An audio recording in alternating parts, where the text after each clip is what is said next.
경찰은 이제 김신혜 씨가 사건 발생 전에 여러 개의 보험을 들었고 또 거액의 보험금을 노려서 이런 사건을 저질렀다라고 주장을 하고 있거든요. 지금 현재. 김신혜 씨 아버지가 계약자인 보험이 15건이 확인이 됐고요. 네. 유효하지 않은 보험을 제외를 하고 나면 유가족이 보험금을 수령할 수 있는 보험금이 5건 정도가 있었다고 해요. 네. 그런데 그 5건마저도 2년 내에 아버지가 사망하면 보험금이 지급이 안 되는 조건으로 이제 보험을 들다 보니까 2년 이내가 아닌 사망에 따른 보험금은 그럼 누구한테로 가게 되느냐 이게 네. 이제 문제였을 거 아니에요.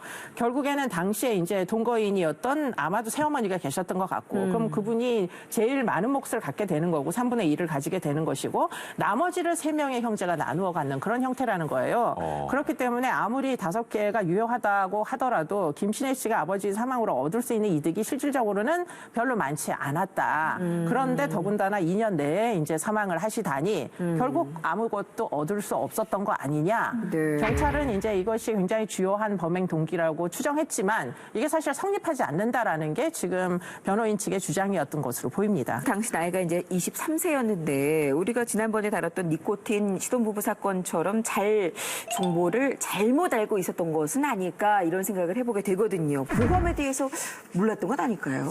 보험에 대해서 예. 모를 입장인 것은 아니었을 걸로 추정되는 게 김신혜 씨의 경력을 보면 고등학교를 졸업하고 나서 잠시 보험 설계사 일을 했던 적이 있습니다. 그러다 보니까 지금 이런 이제 경위를 모르기는 일단 굉장히 어려운 측면이 있다 이렇게 이제 보이고요.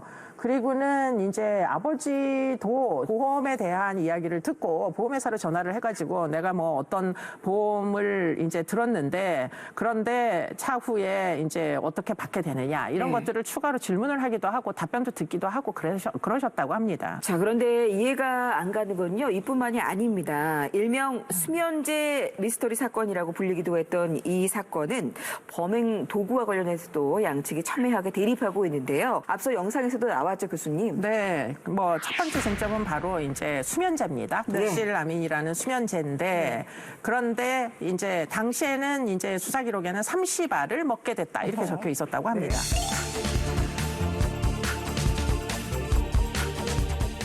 변호인 측은 먼저 범죄 소명 사실이 오류 투성이라고 주장합니다. 기소 내용을 보면 김 씨가 아버지에게 수십 알의 수면제 알약을 먹여 살해한 걸로 돼 있는데 당시 사망자에게서는 알약 복용의 흔적이 발견되지 않았다는 겁니다.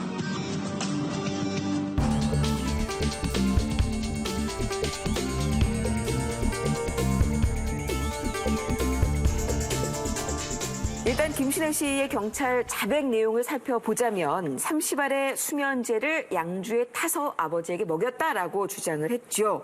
근데 이제 검찰은 증거 영상으로 김신혜가 참고했다고 자백한 영화 사일런트 힐을 제출하기도 했습니다.